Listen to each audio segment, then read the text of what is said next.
Voilà, dans un endroit quand même assez sympathique. Hein. C'est quand même joli ici. Hein.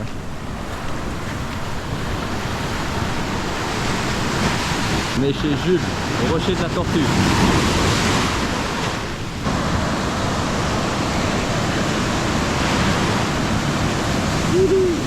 Allez. Ah, joli.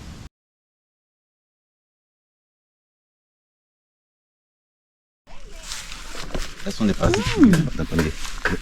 Parasites, ok. Vous allez voir qu'ils vont fuir en moins d'une minute. Ah. C'est bon. Et pour c'est voulu? Oui, en fait, c'est eux qui me tiennent comme palmier en fait. Vous verrez que en une minute, ils vont tous fuir. Et après, oui. Tu fais pour que ça coule en fait. Après, je vais gratter la surface. Ça c'est le matin. Sinon, le soir, on met le feu pour pouvoir réchauffer le palmier. Le matin, ça met d'abord la bouteille. Et déjà, le matin, juste après que je l'ai enlevé, parce qu'il est venu. Donc, on gratte légèrement la surface. Vous voyez? Donc le cœur là, tu l'as dit, ça peut couler pendant 10 jours. Hein? Non, pas 10 jours, moi je suis maintenant dans ma troisième semaine. Hein. Troisième semaine déjà que tu récoltes? Oui. 2 fois par jour. De ce tronc, 2 fois par jour. Un bangui bien sucré en plus, il était bon. Hein? Voilà, lui il met de la sauce. À recueillir ce que j'ai enlevé. Là, les poulets ils adorent ça. Vous pouvez les tout à l'heure. En plus, tu donnes à manger aux poules. Tout le monde en profite. Oui. Ouais, il est un peu bouché.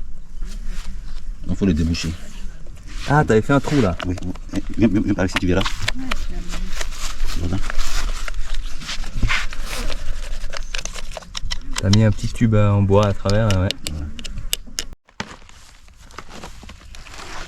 Tu refermes pour protéger les abeilles. Oui. Sinon elles font du miel de banguil.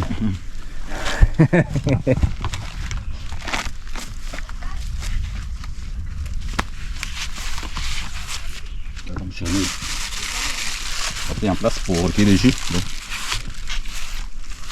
Tu le mets dessous. Et tu viens surveiller régulièrement pour voir si c'est plein. Voilà. Donc, le soir à 16h, 17h, j'aurai environ 1 litre et demi. Jusqu'à 16h. Ok, dans la journée 1,5 litre. Oui. Alors Elliot il va nous planter un palmier. On nous a fait de l'engrais. Un cocotier. Un cocotier. C'est bon, parce que là, souvent, les gens peuvent garder ça. Là, c'est bon. Oui. Et comme ça tu reviens, il doit revenir dans combien de temps? Oh, dans 3 ans, maximum 4 ans. 3-4 ans, tu reviens ici pour voir ton cocotier. Il sera grand. Oui. Fort. On vient, colle ici. Il aura cette pile.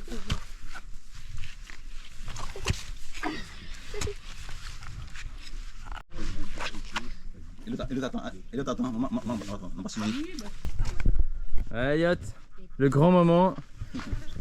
Il va planter son cocotier. Waouh. Comme ça? Oui. Il faut que le côté soit vertical, oui. Droit. Comme ça? Non. Non, là il va pousser à travers. Comme ça. Il pousse bien. Voilà, vas-y. Maintenant il faut remblayer. Tu reviens dans 4 ans pour le couper. On ne coupe pas. Ah, tu prendras les cocos.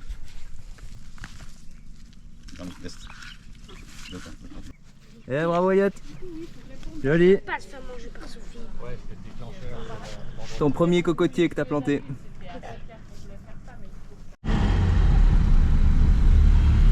Abidjan et son joyeux bordel. C'est le bordel. Pipi, pipi, pipi. Bon Mila, aujourd'hui on fait quoi cuisiner? On fait bouillie d'igname. Mila elle est en train de couper J'ai l'igname. coupé un doigt. Non. Donc tu coupes bien des cubes, puis après on va les cuire à l'eau comme des pommes de terre. Et moi, moi je suis à la machette. Ah, ma machette. Voilà le morceau d'igname. Hein? et ben, il faut enlever l'écorce. Comme ça, après, on peut cuire l'igname dans la casserole. C'est baveux. Et c'est terriblement bon. Alors, on va enlever l'écorce. Hein. Pas expert, hein, c'est la première fois que je fais ça. Hein. Mais c'est dur l'igname.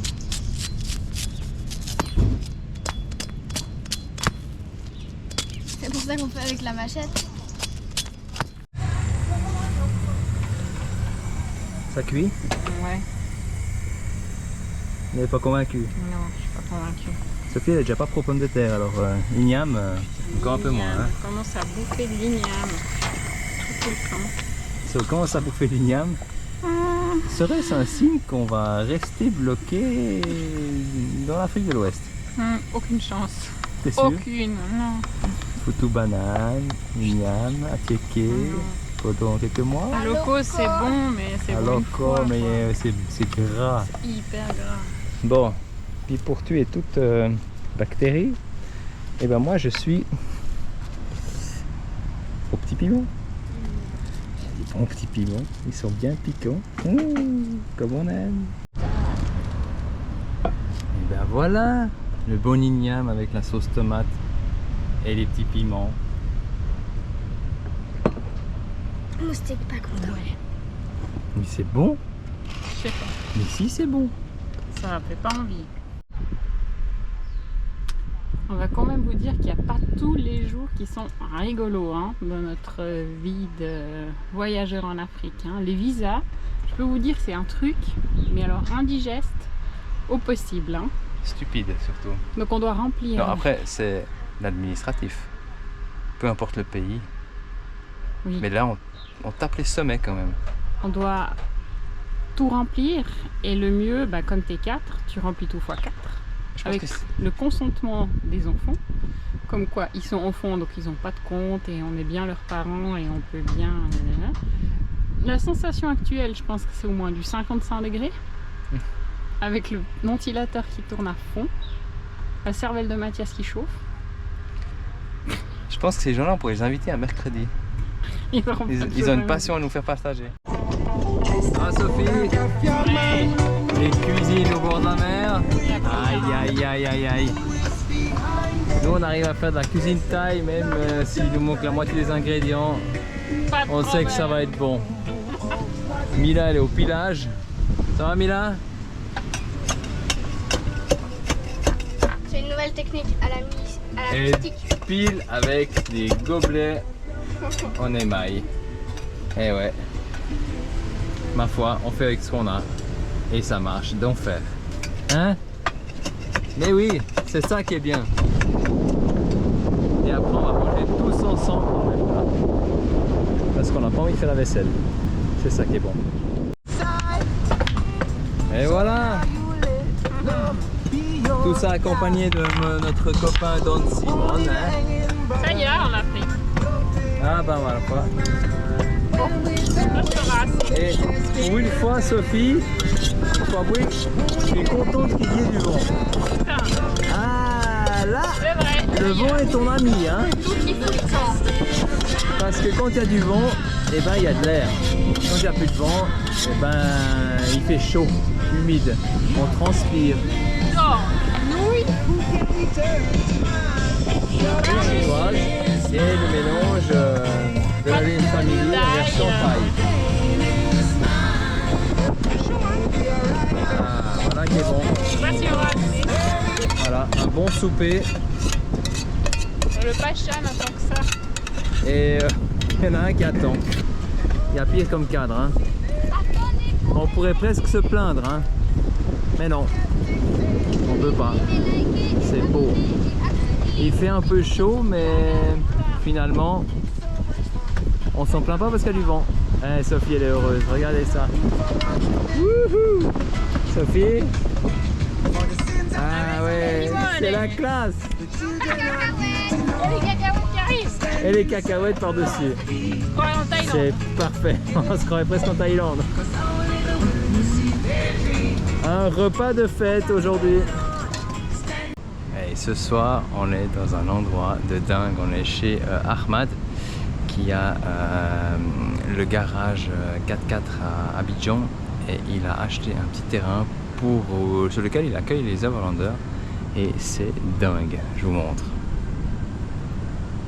Alors, on a fait lessive aujourd'hui et nous on est là, on est en face de la mer.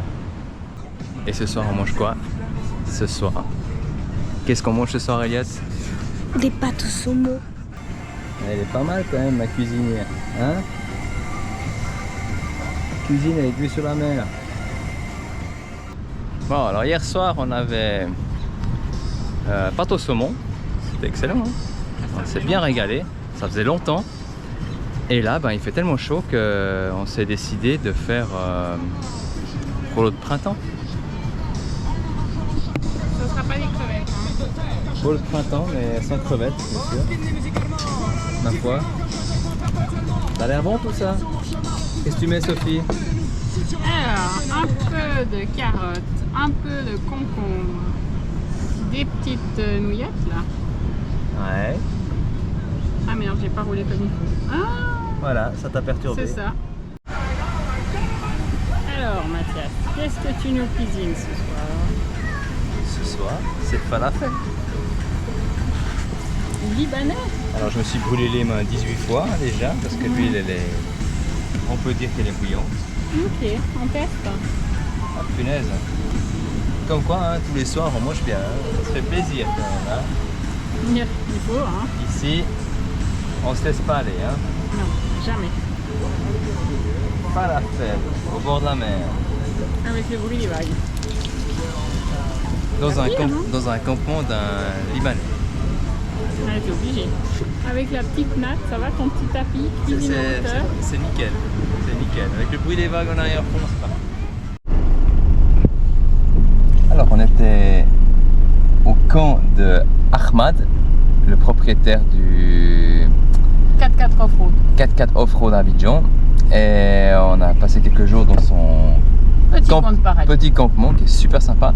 Et là, on est sur la route pour retourner à Grand Bassam. Et la route, elle est sympathique.